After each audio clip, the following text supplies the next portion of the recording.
Colin was right. Slinging Sammy D leads his division. Seattle leads the NFL in point differential. What's interesting with Sam, he's completing 67% of his throws. That's a career high. But he's also near the top in yards per attempt. So it's no dink and dunk. He's throwing the ball down the field, 24 total touchdowns. The last 2 years, he has more passing touchdowns than Josh Allen. So first quarterback ever, back-to-back seasons, 2 different teams to win 12 games, right on Sammy. All right, let's have a real conversation. The vibe around here is about to get absolutely electric. Seattle Seahawks fans, you are truly built differently. I mean that sincerely. The passion is real, and what's unfolding right now is nothing short of spectacular. This franchise, and by extension, its fan base, has experienced genuine, sustained success in the relatively recent past. We're not talking about organizations mired in decades-long droughts or perpetually rebuilding. The Seahawks had their era of dominance. The Pete Carroll, chalked Russell Wilson years, the Legion of Boom. That legacy matters. However, let's also be honest. That chapter, while iconic, has been closed for a while now. It's a proud part of history, but the current narrative is being written in real time. The landscape shifted significantly with the 49ers' recent victory.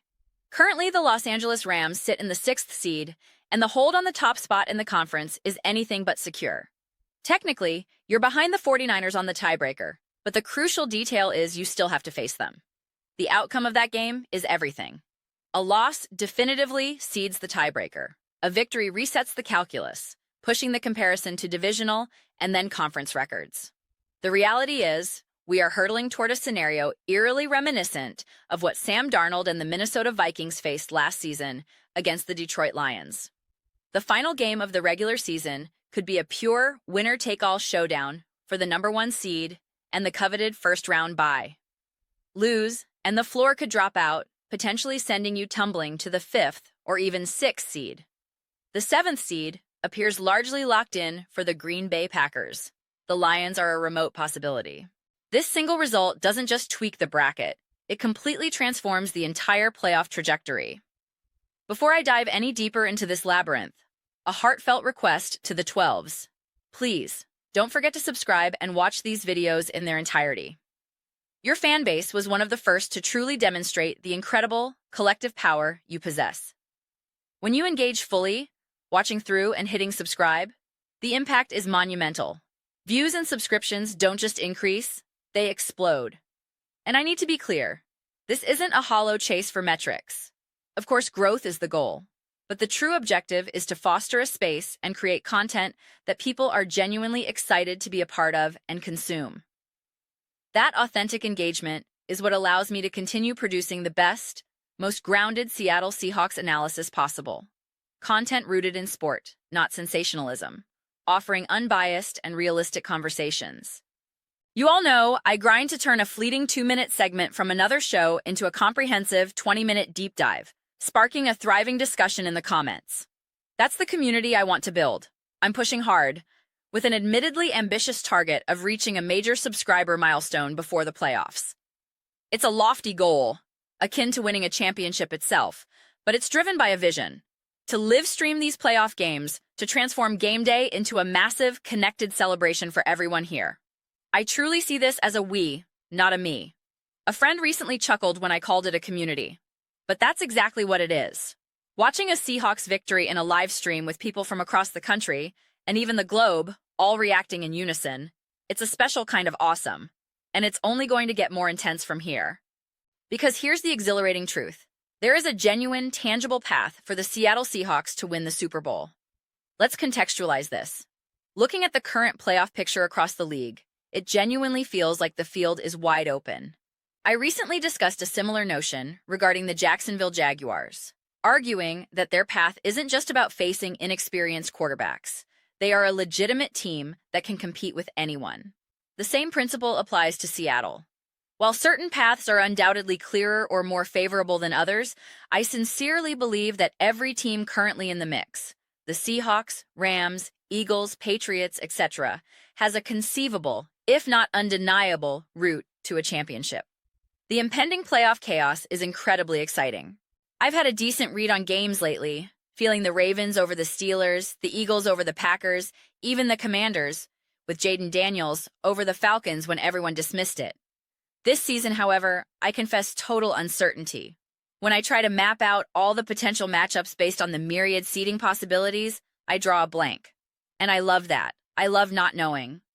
The Seahawks are at the heart of that beautiful, unpredictable chaos. Securing the number 1 seed, however, holds a unique and paramount power for this specific team. It's not just about the bye week and home field advantage in the abstract. It's about what those benefits mean for this roster. This is a young team. While Sam Darnold isn't a rookie in terms of age, he is inexperienced in the context of sustained, high-pressure playoff football as the established starter. Clint Kubiak hasn't called plays on this stage. Mike McDonald, while brilliant, is navigating his first postseason as a head coach. The insulating effect of playing at home, in that environment, with the extra week to prepare and heal, is immeasurable. It provides control and a layer of protection for a group still accumulating its playoff pedigree. With the top seed, you also position yourself for incredibly favorable matchups, especially if any upsets occur in the wild card round. Suddenly, you could find yourself facing a battered team or a defense in disarray in the divisional round. In the blink of an eye, you're one victory away from the NFC Championship game. It's plausible to envision a scenario where you handle your divisional round opponent convincingly, swiftly advancing to the conference's Final Four. The specific opponent is a moving target. It could be the Rams, a tough out, but you've beaten them, or someone else entirely. The final regular season game against the 49ers will be revealing. It might not matter for seeding if things break a certain way, but it likely will. It will be a critical test against a high-powered defense, though one that hasn't recently faced a defense as formidable as Seattle's. That contrast alone is fascinating. There's even a remote, though unlikely, possibility of facing the 49ers in back-to-back weeks to end the regular season and open the playoffs. The math is convoluted, requiring specific losses and seed shifts, but it exists within the realm of chaos. The core point is this: you are squarely in the mix, and the permutations are wild. Currently, you sit atop the mountain with 12 wins. The 49ers lurk at the 5 seed with 11. The tiebreaker situation is fluid because of the upcoming head-to-head. The Rams' path involves games they should win. A loss there would be surprising. Your own path involves a game against the Carolina Panthers, a tricky opponent, as their victory over the Rams proves. They are leading their division. Stranger outcomes have happened. The ripple effects are endless. If you beat Carolina and Atlanta wins, they're back in a tie, potentially scrambling the playoff field further, which in turn affects who the lowest remaining seed might be for a top-seeded Seahawks team. Trying to think multiple steps ahead is a dizzying exercise. Nothing is settled.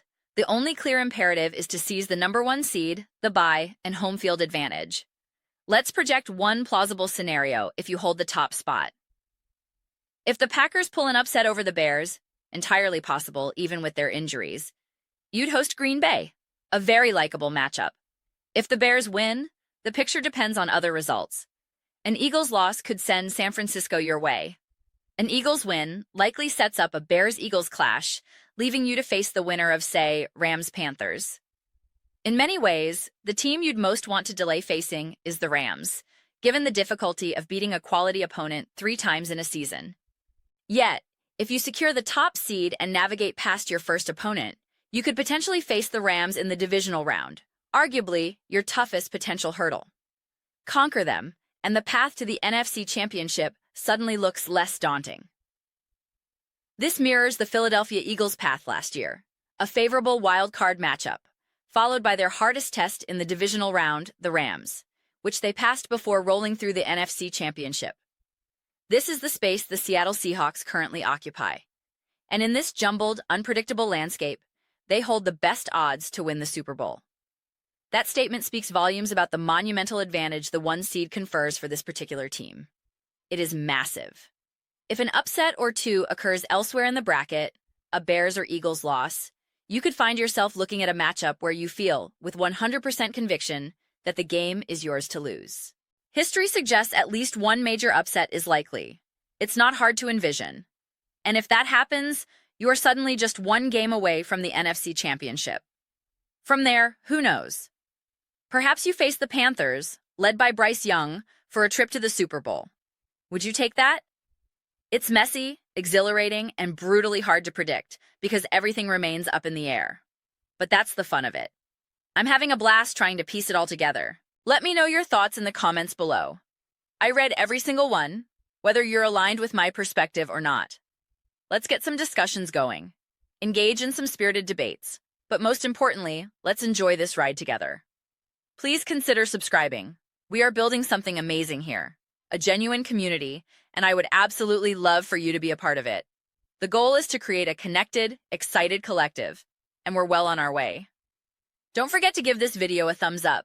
It truly helps with visibility. Thank you so much. See you next time.